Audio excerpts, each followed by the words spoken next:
والسلام على من لا نبي بعده فأعوذ بالله من الشيطان الرجيم بسم الله الرحمن الرحيم ادعوا إلى سبيل ربك بالحكمة والموعظة الحسنة وجادلهم بالتي هي أحسن إن ربك هو أعلم بمن ضل عن سبيله وهو أعلم بالمهتدين إلى آخر الآية. وجاء في الحديث عن أنس قال عن النبي صلى الله عليه وسلم يسروا ولا تعسروا بشروا ولا تنفروا أما بعد প্রাণপ্রিয় সংগঠন, মেধাবী ছাত্রদের সংগঠন, রক্তঝরা সংগঠন শহীদি কাফেলা বাংলাদেশ ইসলামী ছাত্র শিবির বোয়ালিয়া উত্তর থানা কর্তৃক আয়োজিত আজকের এই সাথী বৈঠকে উপস্থিত বোয়ালিয়া উত্তর থানার সংগ্রামী সভাপতি এবং সেক্রেটারি সহ বোয়ালিয়া উত্তর থানার অন্যান্য দায়িত্বশীল বৃন্দ এবং আমার সামনে উপস্থিত বোয়ালিয়া উত্তর থানার বিভিন্ন দায়িত্বশীল বৃন্দ ও বোয়ালিয়া উত্তর থানার অন্যান্য সংগ্রামী সাথী ভাইয়েরা, আসসালামু আলাইকুম ওয়া রাহমাতুল্লাহি তাআলা ওয়া বারাকাতুহু। আমরা সকলেই সেই মহান আল্লাহ রাব্বুল আলামিনের প্রতি শুকরিয়া জ্ঞাপন করছি, যিনি আমাদেরকে মানুষ হিসাবে সৃষ্টি করেছেন এবং মহান আল্লাহর নিকট একমাত্র ধর্ম ইসলাম দিয়ে আমাদেরকে পৃথিবীতে প্রেরণ করেছেন এবং অন্য আরেকটি অত্যন্ত বড় একটি নিয়ামত দিয়েছেন, সেটি হচ্ছে রাজশাহীর অন্যান্য ছাত্রদের থেকে আমাদেরকে আলাদা করে সমাজে ইসলাম প্রতিষ্ঠা করার জন্য, সমাজের ভিতরে ন্যায় ইনসাফ প্রতিষ্ঠার জন্য যে সংগঠন বাংলাদেশ ইসলামী ছাত্র শিবিরের একজন সহযোদ্ধা হওয়ার তৌফিক দান করেছে। এজন্য আমরা সকলেই সেই মহান রব্বুল আলামিনের প্রতি শুকরিয়া জ্ঞাপন করি। আলহামদুলিল্লাহ। দুরূদ ও সালাম বর্ষিত হোক এটা হচ্ছে আমাদের প্রচার সম্পাদক সাইয়্যিদুল মুরসালিন খাতামুন নবিয়্যিন হযরত মুহাম্মদ সাল্লাল্লাহু আলাইহি ওয়াসাল্লামের প্রতি, যিনার আদর্শকে বাস্তবায়ন করাই আমাদের জীবনের একমাত্র লক্ষ্য উদ্দেশ্য। আমরা সকলেই বলি আল্লাহুম্মা সাল্লি আলাইহি আল্লাহুম্মা বারিক আলাইহি। ভাইরা, আজকে আমি আমার অল্প জ্ঞান থেকে যে বিষয়ে দাস দেওয়ার চেষ্টা করবো সেটি হচ্ছে দাওয়াত। দাওয়াত এটি এমন একটি বিষয় যা দ্বারা ইসলামকে পৃথিবীর ভিতরে সম্প্রসারণ করা যায়।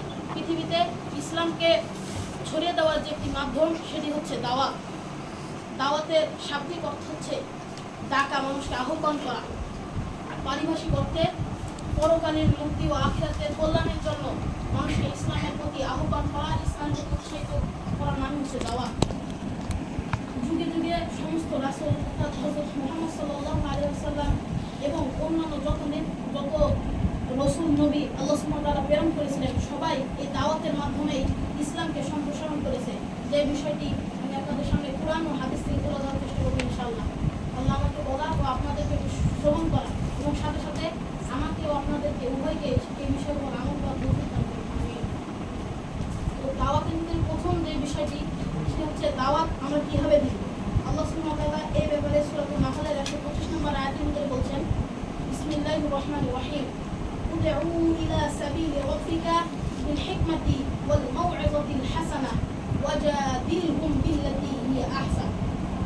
আল্লাহ সুবহানাহু ওয়া তাআলা বলেন, উদউ বিনতি আপনি ডাকুন, ইলা সাবিলি রব্বিকা আপনার রবের দিকে, বিল হিকমাতি জ্ঞান প্রজ্ঞা বা হিকমত সহকারে, ওয়াল মাউইযাতিল হাসানা এবং আপনি উপদেশ দিন, নসিহত দিন।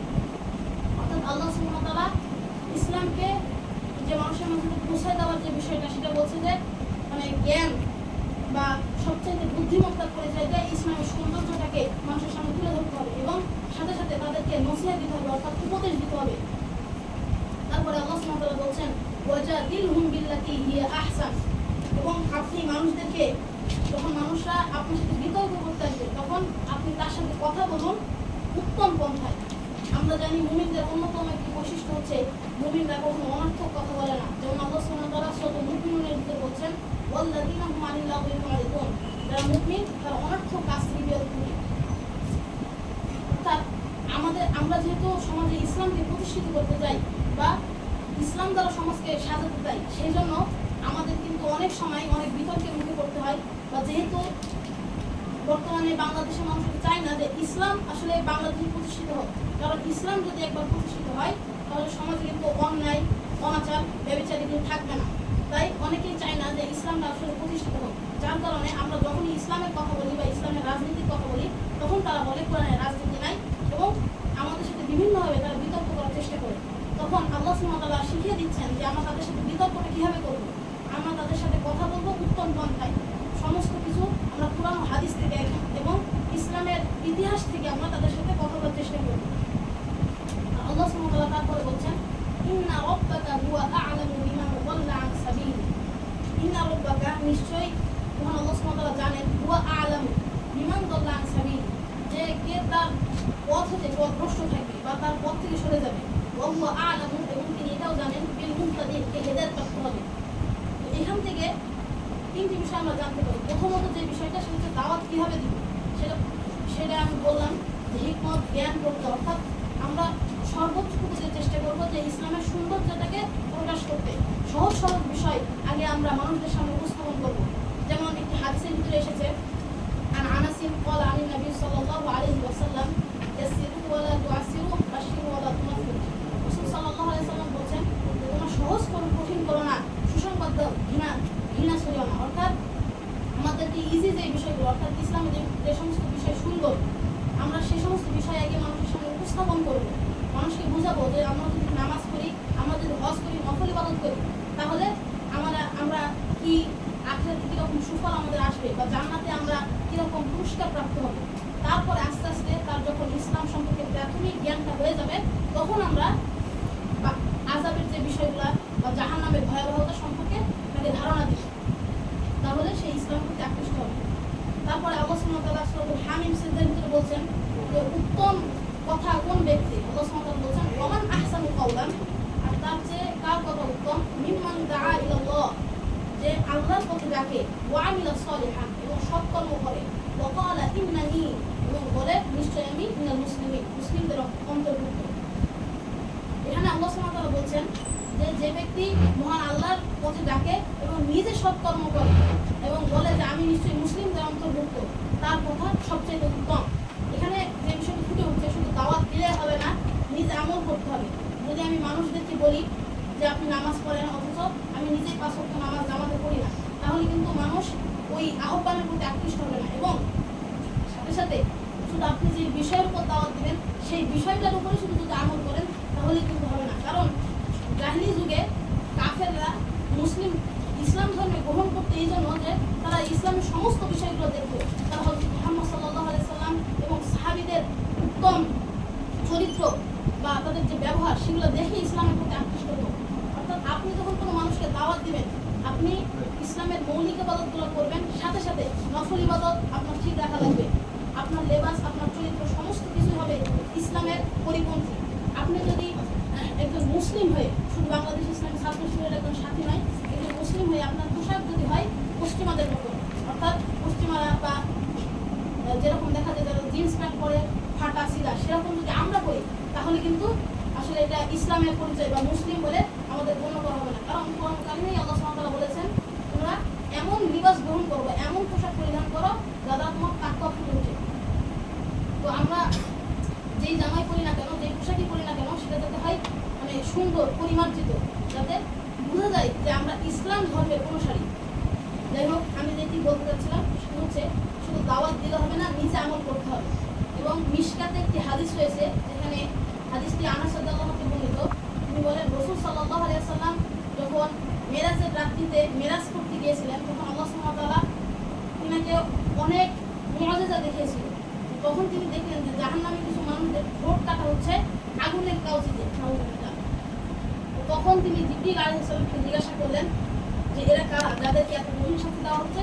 তখন জিবরিল আলাইহিস সালাম বললেন যে এরা হচ্ছে আপনার উম্মতের মধ্যে এমন কিছু মানুষ যারা মানুষকে ইসলামের পথে ডাকতো ঠিকই, কিন্তু নিজে সেই বিষয়ে আমল করতো না। তো আল্লাহ সুবহানাহু ওয়া তাআলা যাতে মানুষকে ইসলামের প্রতি ডাকার তৌফিক দান করে এবং সাথে সাথে নিজে আমল করার তৌফিক দান করে। আর এখানে আরেকটি বিষয় বলে রাখা ভালো যে আমাদের হয়তো এমনটা মনে হতে পারে যে আমি নিজে কম আমল করবো এবং মানুষকে দাওয়াত দিব না বা মানুষকে ইসলামের প্রতি উৎসাহিত করবো না। আসলে এই বিষয়টা কেমন হবে? এই বিষয়ে হযরত মুহাম্মদ সাল্লাল্লাহু আলাইহি সাল্লাম তার একটি হাদিস রয়েছে, হাদিসটা হচ্ছে আর আব্দুল্লাহ ইবনে উমর قال قال رسول الله صلى الله عليه وسلم بلغوا عني ولو آية وحدثوا عن بني إسرائيل ولا حرج ومن كذب علي متعمدا فليتبوأ مقعده من النار. আব্দুল্লাহ ইবনে ওমর রাদিয়াল্লাহু আনহু থেকে তিনি বলেন রাসূল সাল্লাল্লাহু আলাইহি ওয়াসাল্লাম বলেন বাল্লিগু আন্নী ওয়ালাউ আয়া, যে আমার পক্ষ হতে তোমাদের যদি একটি আয়াতও জানা থাকে তা তোমরা মানুষদেরকে জানিয়ে দাও। এখানে আমরা কোরআন কারীমের প্রায় প্রতিদিনই আমরা কোরআন কারীম থেকে কোরআন কারীম পাঠ করি এবং অর্থ সেখান থেকে জানি। প্রতিদিন আমরা নতুন নতুন বিষয় শিখি। যেদিন যে বিষয় শিখবো সেটা আমরা আমাদের ক্লাসমেট বা আমাদের আত্মীয় স্বজনদেরকে বলবো। তাহলে আল্লাহ রাসূল সাল্লাল্লাহু আলাইহি ওয়াসাল্লামের এই হাদিসের হক আদায় হবে। তারপরে আল্লাহ রাসূল সাল্লাল্লাহু আলাইহি ওয়াসাল্লাম বলেছেন ওয়াহাদিসু আন বানি ইসরাঈল, তোমরা বানি ইসরাঈল সম্পর্কে আলোচনা করো, ওলা হারাজা, তাতে কোনো ক্ষতি নেই। এখানে আরেকটা বিষয় উল্লেখ হচ্ছে, সেটা হচ্ছে ইসলামের ইতিহাস সম্পর্কে রাসূল সাল্লাল্লাহু আলাইহি ওয়াসাল্লাম আমাদের জানতে আগ্রহ করছেন। দেখুন, ইসলাম এমন একটি বিষয় যেখানে আসলে নাই এমন কিছুই নাই। যেমন প্লেন যে আবিষ্কার হয়েছে, আমরা সকলেই জানি যে দুইজন ভাই তারা পাহাড় থেকে পাখির ছবি এঁকে এঁকে তখন বিমান আবিষ্কার করেছিলেন। কিন্তু তারও প্রায় 1000 বছর আগে আন্দালুসের একজন মুসলিম বিজ্ঞানী, তার নাম হচ্ছে আব্বাস ইবনে ফিরসান, তিনি ভেবেছিলেন পাখি আকাশে উঠতে পারে কিন্তু মানুষ কেন উঠতে পারে না। তখন তিনি একটি যন্ত্র আবিষ্কার করলেন যে শুধুমাত্র লোহা এবং কাপড় দ্বারা বেষ্টিত ছিল। তখন তিনি সেটি পরে আকাশ থেকে ঝাঁপ দিলেন বা উঁচু জায়গা থেকে ঝাঁপ দিলেন। যদিও তিনি নামার সময় আহত হন, কিন্তু তিনি সফল হয়েছিলেন আকাশে উড়ার। এখান থেকেই বিমানের প্রচলন আমরা বলতে পারি, বা মানুষ আকাশে উড়ার সূচনা হয়। আবার নূহ আলাইহিস সালাম তিনি সর্বপ্রথম নৌকা বা তিনি সর্বপ্রথম জাহাজ সৃষ্টি করেছিলেন। এই জন্য আমরা আসলে ইসলামের এসব ইতিহাসকে হারিয়ে ফেলছি আমাদের গাফলতির কারণে। তারপরে আল্লাহ রাসূল সাল্লাল্লাহু আলাইহি ওয়াসাল্লাম বলেছেন ওয়ামান কাযাবা আলাইয়া মুতাআম্মিদান ফালইয়াতাবাওয়া মাকআদাহু মিনান নার, আর যে ব্যক্তি নিজ ইচ্ছায় আমার নামে মিথ্যারোপ করবে তার একমাত্র ঠিকানা হচ্ছে জাহান্নাম, আর তোমরা তাকে জাহান্নাম তালাশ করো। অর্থাৎ যেহেতু রাসূল সাল্লাল্লাহু আলাইহি ওয়াসাল্লাম পৃথিবীর শ্রেষ্ঠ জীব বা পৃথিবীর সমস্ত যত মাখলুক রয়েছে, শুধুমাত্র মানুষ নয়, আল্লাহ সুবহানাহু ওয়া তাআলা কোরআনুল কারীমের ভিতরে বলেছেন ওয়া ইন্নাকা লাআলা খুলুকিন আযীম, আর আমি আপনাকে করেছি আমার যত সৃষ্টি জীব রয়েছে সমস্ত সৃষ্টি জীবের ভিতরে আমি আপনাকে উচ্চ মর্যাদাশীল সম্মানিত। এই সম্মানিত মানুষ নিয়ে অবশ্যই যে মিথ্যারোপ করবে সে অবশ্যই জাহান্নামে পতিত হবে। এখন শুধুমাত্র রাসূল সাল্লাল্লাহু আলাইহি ওয়াসাল্লাম কি ইসলামের প্রতি আহ্বান করেছেন? না, আদম আলাইহিস সালাম থেকে যত নবী রাসূল লক্ষ লক্ষ হাজার হাজার নবী রাসূল আল্লাহ সুবহানাহু ওয়া তাআলা প্রেরণ করেছেন, সবাই করেছেন আল্লাহর প্রতি মানুষকে দেখেছেন বা ইসলামের প্রতি মানুষকে আহ্বান করেছেন। যেমন আল্লাহ সুবহানাহু ওয়া তাআলা সূরা ইউসুফের 108 নম্বর আয়াতে বলছেন বিসমিল্লাহির রহমানির রহিম কুল হাদিহি সাবিলি আদ'উ ইলাল্লাহ আলা বাসীরাতিন আনা ওয়া মান ইত্তাবা'আনি ওয়া সুবহানাল্লাহি ওয়া মা আনা মিনাল মুশরিকিন। অর্থাৎ এখানে আল্লাহ সুবহানাহু ওয়া তাআলা ইউসুফ আলাইহিস সালামকে বলছেন কুল, ইউসুফ আলাইহিস সালাম আপনি বলুন হাদিহি সাবিলি, এটা আমার পথ। কি আমার পথ? আদ'উ ইলাল্লাহি আলা বাসীরাতিন ওয়া আনা মিনাত তাবা'আনি, অর্থাৎ আমি এবং আমার অনুসারীরা যারা আছি তারা সকলে আল্লাহ সুবহানাহু ওয়া তাআলার দ্বীনের প্রতি বা আল্লাহর প্রেরিত ধর্মের প্রতি আহ্বান করি। ওয়া সুবহানাল্লাহি ওয়া মা আনা মিনাল মুশরিকিন, নিশ্চয় মহান আল্লাহ সুবহানাহু ওয়া তাআলা এবং আমি মুশরিকদের থেকে মুক্ত বা মুশরিকদের অন্তর্ভুক্ত নয়। এখানে একটি বিষয়, প্রথমত যে বিষয়টি সেটি হচ্ছে ইউসুফ আলাইহিস সালামও আল্লাহর এই দ্বীনের প্রতি বা ইসলামের প্রতি দাওয়াত দিয়েছিলেন। এবং দ্বিতীয় যে বিষয়টি ফুটে উঠছে সেটা হচ্ছে যে শুধু নেতা যে দাওয়াত দিবে বিষয়টা এমন নয়, নেতাও দাওয়াত দিবে এবং কর্মীরাও দাওয়াত দিবে। অর্থাৎ উভয়কে, শুধু বাংলাদেশ ইসলামী ছাত্র শিবিরের সাথী হিসাবে নয়, প্রত্যেকটা মুসলিম উম্মারই উচিত যারা যে বিষয় জানে সেই বিষয়ে মানুষকে দাওয়াত দেওয়া। কারণ রাসূল সাল্লাল্লাহু আলাইহি ওয়াসাল্লাম বলেছেন যে আমার পক্ষ থেকে একটি আয়াত জানলেও তোমরা মানুষকে জানিয়ে দাও। সেখানে আমরা কত হাজার হাজার বা কত শত শত আয়াত জানি, শত শত হাদিস জানি, সেটা যদি আমরা মানুষের ভিতরে না পৌঁছে দিই তাহলে কিন্তু এই যে আমাদের জানার যে হকটা সেটা আদায় হলো না। আবার যদি আমি মানুষের মধ্যে আমি যে বিষয়টা জানি সেটা কম হলে যদি জানিয়ে দিই তাহলে আমার জ্ঞানটা আরো বেশি বৃদ্ধি হবে। কি হবে? ধরুন আপনি নামাজের বা যাকাতের কোনো একটি বিষয় নিয়ে কাউকে বললেন, সেটাও কিন্তু একটা দাওয়াতের ভিতরে পড়ে, কারণ আপনি ইসলামের কোনো একটা বিষয় তাকে জানাচ্ছেন। তো তখন আপনি যাকে দাওয়াত দিলেন বা যাকে এই ইসলামের কথাটা বললেন তখন তার মনে একটা প্রশ্ন আসলো, সে এসে আপনাকে সেই প্রশ্নটা জিজ্ঞাসা করলো। এই প্রশ্ন জিজ্ঞাসার পরে আপনি কিন্তু নতুন কিছু জানতে পারবেন, অনেক এভাবে নতুন নতুন কিছু জানতে পারবেন। এই জন্য জ্ঞান ছড়িয়ে দিলে জ্ঞান কখনো কমে না। তারপরে আল্লাহ সুবহানাহু ওয়া তাআলা সূরাতুল আরাফের ভিতরে একাধিক আয়াতে এটা পরিষ্কার করেছেন যে সমস্ত নবী দাওয়াত দিয়েছেন বা ইসলামের প্রতি মানুষকে আহ্বান করেছেন এবং তাদের দাওয়াতের বিষয়টা আসলে কি ছিল। দেখুন, সমস্ত নবী একটা বিষয়ের উপরই দাওয়াত দিয়েছে। এটা আল্লাহ সুবহানাহু ওয়া তাআলা সূরা আরাফের 59 নম্বর আয়াতে বলছেন, বিসমিল্লাহির রহমানির রহিম, লাকাদ আরসালনা নূহান ইলা কওমি, অর্থাৎ আমরা নূহ আলাইহিস সালামকে তার কওমের প্রতি প্রেরণ করলাম। নূহ আলাইহিস সালাম কি বললেন? ফাকালা, তিনি বললেন, ইয়া কওমি, হে আমার কওম, উবুদুল্লাহ, তোমরা আল্লাহর ইবাদত করো, মা লাকুম মিন ইলাহিন গায়রু, তিনি ছাড়া তোমাদের কোনো ইলাহ নেই। ইন্নী আখাফু আলাইকুম, নিশ্চয় আমি তোমাদের উপর ভয় করি এমন একদিনের আযাব ইয়াউমিন আযীম, যেই দিন হবে মানে অত্যন্ত ভীতিকর দিন, বা যে এমন একটা দিন যেখানে মানুষরা ভয়াবহ আযাবের সম্মুখীন হবে। অর্থাৎ কিয়ামতের কথা তিনি এখানে বলছেন। দেখুন, নূহ আলাইহিস সালাম এটা কিন্তু নূহ আলাইহিস সালামের কথা, পরবর্তীতে মহান আল্লাহ সুবহানাহু ওয়া তাআলা রাসূল সাল্লাল্লাহু আলাইহি সাল্লামকে এই কথাটা জানাচ্ছেন। নূহ আলাইহিস সালাম বলছেন যে হে আমার কওম, তোমরা একমাত্র আল্লাহর ইবাদত করো এবং তিনি ছাড়া তোমাদের কোনো ইলাহ নেই। তারপরে এই সূরা আরাফের 65 নম্বর আয়াতে আল্লাহ সুবহানাহু ওয়া তাআলা বলছেন, ওয়া ইলা আদিন আখাহুম হুদা, আর আমরা আদ জাতির প্রতি প্রেরণ করেছিলাম তাদের ভাই হুদকে। তিনি কি বললেন? তিনি ওই একই কথা বললেন।